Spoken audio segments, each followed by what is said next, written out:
मित्रों, अगर 2025 इन 5 राशियों के लिए बहुत ज्यादा खतरनाक होने वाला है, क्योंकि ग्रहों का ऐसा संयोग चल रहा है इन 5 राशियों के लिए कि उनकी एक गलती उनका बहुत भारी नुकसान कर सकती है। लेकिन घबराने की कोई बात नहीं है, मैं आपको उसके बचने का बहुत ही आसान तरीका बताऊंगा, जिससे वो गलतियां आपसे ना हो और उसका क्या उपाय है ये भी मैं आपको। लेकिन उसके पहले एक विशेष कार्य, वो कार्य क्या है? मैं आचार्य अनु शुक्ला, मैं आपका ज्योतिष मार्गदर्शक, मैं आपसे विनम्र निवेदन करता हूं, जो मित्र आज नए जुड़े हैं चैनल को सब्सक्राइब करें, बेल आइकन दबाएं। इससे क्या होगा, आपके जीवन को बेहतर बनाने वाले और आप क्या कुछ गलतियां कर रहे हैं जिनको सुधार करके आप बड़े नुकसान से बच सकते हैं, वो वीडियो आप तक सर्वप्रथम पहुंचे और अतिशीघ्र पहुंचे। इसके लिए आपको क्या करना पड़ेगा, चैनल को सब्सक्राइब करना पड़ेगा और बेल आइकन दबाना। ये पहले आपको अवगत कराते हैं कि ग्रहों का क्या गोचर चल रहा है। देखो, पहले वास्तविकता जानने का आपको अधिकार की किस कारण क्या हो सकता है। देखो, सूर्य 17 अगस्त से क्या होंगे, मिथुन राशि से कर्क राशि में हो जाएंगे। इससे क्या होगा, कर्क राशि जल तत्व की राशि होती है, जिससे जल तत्व की राशियों के मानसिक जीवन में और उनके जो भी कार्य क्षेत्र है उनमें बहुत ज्यादा नुकसान होना है, क्योंकि जो जल तत्व की राशियां को ज्यादा असर पड़ेगा। उसके साथ साथ शनि मीन राशि में जैसा कि वक्री हो चुके हैं, वक्री के कारण उनके क्या होगा, वो कुंभ राशि वालों के लिए जो और भी अन्य राशियां जिसमें शनि का गोचर पर शनि की 7.5 चल रही थी, उनके लिए भी कुछ अच्छा समय। राहु जो कुंभ राशि में आपका गोचर कर रहे हैं, तो वो भी उनके लिए सही नहीं है। और अभी जुलाई के अंत में माना मंगल गोचर करके सिंह राशि से तो हट गए हैं, लेकिन केतु अभी भी वहां पे विद्यमान है, और जो ग्रह जब हटता है तो उस समय अपनी पूर्ण शक्ति से उस राशि पे विशेष प्रभाव डालता है। तो इस प्रकार ये जो मेन ग्रह हैं, इनका ग्रह गोचर कुछ इन राशियों के लिए सही नहीं। आइए चलते हैं, वो राशियां कौन सी हैं, उनको किस क्षेत्र में नुकसान हो सकता है, उसके बारे में आपको अवगत कराते हैं। प्रथम बात करते हैं सिंह राशि वालों की।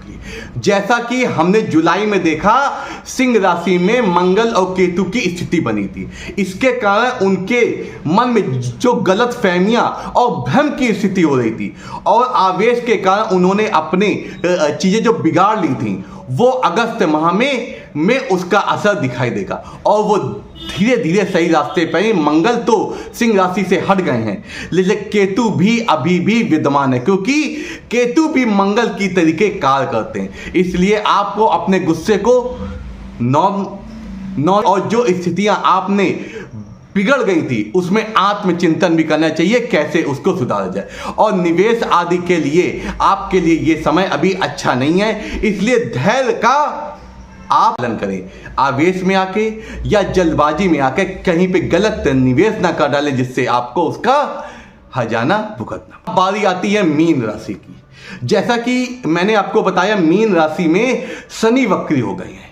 देखो, ऐसा है कि शनि वैसे तो जहां बैठते हैं वहां तो अच्छा करते हैं, लेकिन जब शनि वक्री हो जाते हैं तो कुछ क्या होता है, जो भी शनि, जैसे कि हम जानते हैं हमारे कर्मा होते हैं, जो भी हमारे कार्य होने वाले होते हैं वो अटक जाते हैं और वो उनमें विलंब की स्थिति आ जाती है। तो जो भी आप कार्य अभी तक कर रहे थे और अगर उसमें व्यवधान आ गए हैं, तो समझ लीजिए ये व्यवधान अभी रहेंगे।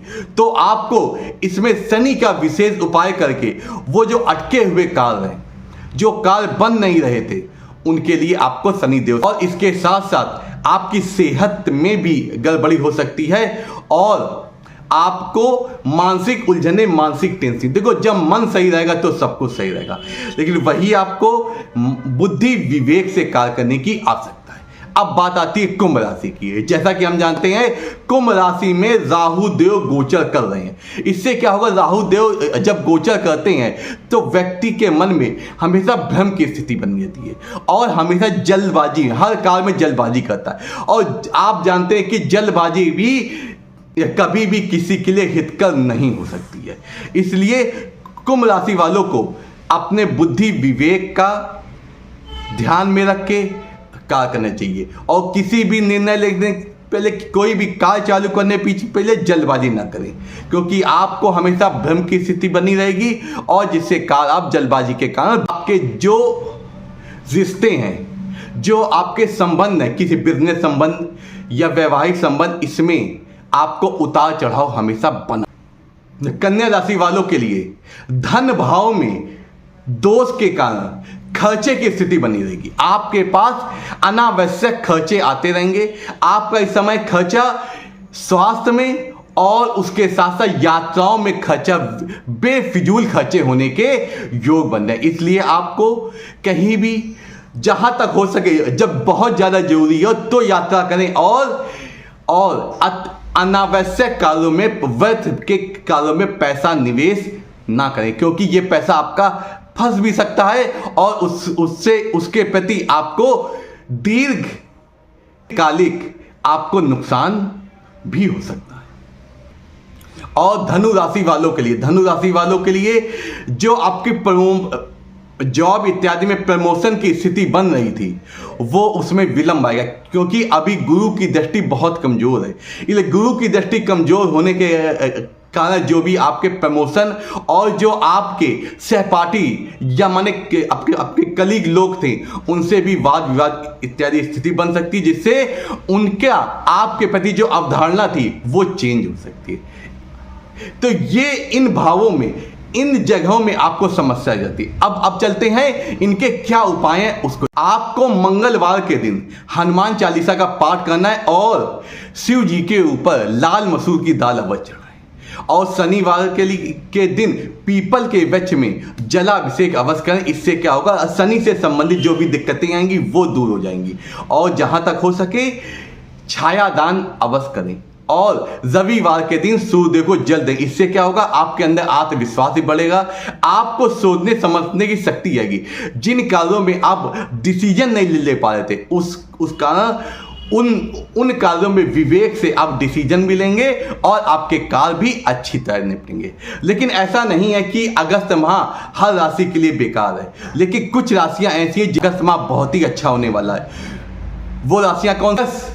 मेष और तुला राशि वालों के लिए ये अगस्त माह बहुत ही अच्छा जाने वाला है। मकर राशि वालों के लिए बहुत अच्छा चल, इनको नए अवसर भी मिलेंगे, इनका रुका हुआ पैसा भी मिलेगा और जॉब इत्यादि के नई योजनाएं मिलेंगी और नए अवसर भी मिलेंगे। धन के कुछ ऐसे भी आपको योग मिल सकती हैं जिससे जो आपका रुका हुआ पैसा था या कहीं से मिलने वाला पैसा था, वो उसके योग मिलना, जिससे आपके जो धन की स्थिति है वो आपके सुदृढ़ होगी और आपके जीवन में खुशियां भी आएंगी। नमस्कार, आपका दिन शुभ, आपके जीवन कोई समस्या ना हो।